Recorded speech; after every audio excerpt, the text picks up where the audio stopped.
इस आदमी ने कभी सोचा भी नहीं था कि उसकी बेवफाई का बदला उसकी बीवी इस तरह लेगी। शादी के दिन ही उसका और उनके 2 बच्चों का जानलेवा कार एक्सीडेंट हो जाएगा। जब उसने अपनी बीवी का फोन देखा तो उसमें चैट रिकॉर्ड्स थे जिनमें उसकी पहली लव हर दिन उसकी बेवफाई की डिटेल्स उसकी बीवी को भेजती रही थी। यह देखकर आदमी का दिल फर्स्ट लव के लिए नफरत से भर गया। उसी वक्त उसका असिस्टेंट बीवी की आखिरी वसीयत लेकर आया। उसमें उसकी बीवी ने बड़े प्यार से उसे और उसकी फर्स्ट लव को 100 साल की खुशियां दी थी। तभी आदमी को एहसास हुआ कि उसकी बीवी को उसकी बेवफाई के बारे में पहले से पता था, फिर भी उसने कभी कुछ नहीं कहा। वो बेड से टूटा हुआ वहीं जमीन पर गिर पड़ा। अब जाकर उसे समझ आया कि उसने कितना बड़ा गुनाह किया है। उसे नहीं पता था कि उसकी बीवी ने उसे पहले कई मौके दिए थे ताकि वह खुद अपनी गलती कबूल कर ले, पर उसने एक भी मौका नहीं पकड़ा। असल में 1 महीने पहले उसकी बीवी को उसके अफेयर का पता एक्सीडेंटल ही चला था, लेकिन उसने झगड़ा करने के बजाय नॉर्मल बिहेव किया जैसे उसे कुछ पता ही नहीं। लेकिन आदमी तो और भी बेशर्म हो गया, यहाँ तक कि उसने अपनी फर्स्ट लव की लिपस्टिक का निशान तक नहीं मिटाया और उसी हालत में अपनी बीवी को घर ले जाने आया। रास्ते में उसकी फर्स्ट लव ने लड़की को एक बोल्ड मैसेज भेजा जिसमें लिखा था कि सिर्फ एक वर्ड काफी है उस आदमी को छीनने के लिए। जैसे ही आदमी ने अपनी फर्स्ट लव की भेजी हुई सेक्सी पिक्स देखी, वो खुद को रोक नहीं पाया और एक्साइटमेंट में अपनी बीवी का हाथ और जोर से पकड़ लिया। लेकिन वो नहीं जानता था कि उसकी बीवी यह सब ऑब्जर्व कर रही थी। जब आदमी ने ऑफिस का बहाना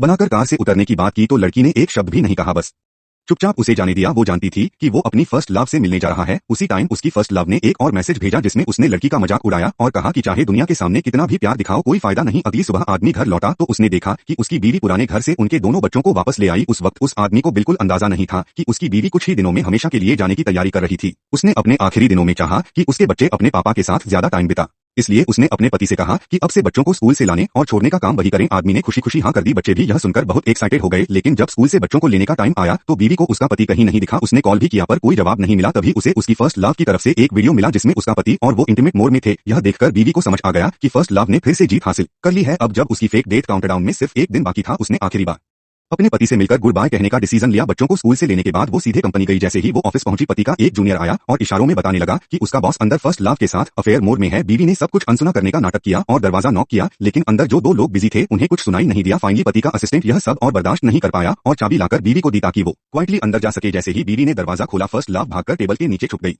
अचानक हुई इस एंट्री से पति के भी होश उड़ गए। उसके माथे पर पसीना आ गया, लेकिन टेबल के नीचे छुपी हुई फर्स्ट लव को अब भी भरोसा था कि उसका बॉयफ्रेंड उसे बचा लेगा। बीवी की नजर एक झटके में उस सोफे पर पड़ी जहां फर्स्ट लव के उतरे हुए कपड़े पड़े थे, लेकिन उसने अपने अंदर का गुस्सा कंट्रोल किया और मुस्कुराते हुए अपने पति से बस इतना कहा, बच्चों को स्कूल लेने की टेंशन मत लेना और हाँ, कल हमारी शादी की 5वीं एनिवर्सरी है, टाइम पर आना। उस पल आदमी को लगा कि उसने अपनी बीवी को बेवकूफ बना लिया है, लेकिन उसे यह नहीं पता था कि यही उनकी आखिरी मुलाकात थी। वो औरत बच्चों को लेकर ऑफिस से निकल गई। उसका दिल टूट चुका था। जल्द ही एनिवर्सरी का दिन आ गया। औरत की कोई खबर नहीं। आदमी फर्स्ट लव के साथ अपना अफेयर खत्म करके निकला ही था कि फर्स्ट लव ने एक वीडियो रिकॉर्ड किया जिसमें उसने बीवी को दिखाकर कहा, अब तुम्हारी कोई और एनिवर्सरी नहीं होगी। लेकिन अब उस औरत को कोई फर्क नहीं पड़ता था क्योंकि वह अपने दोनों बेटों को लेकर हमेशा के लिए जा चुकी थी। आदमी ने बार बार कॉल किया पर कोई जवाब नहीं दिया।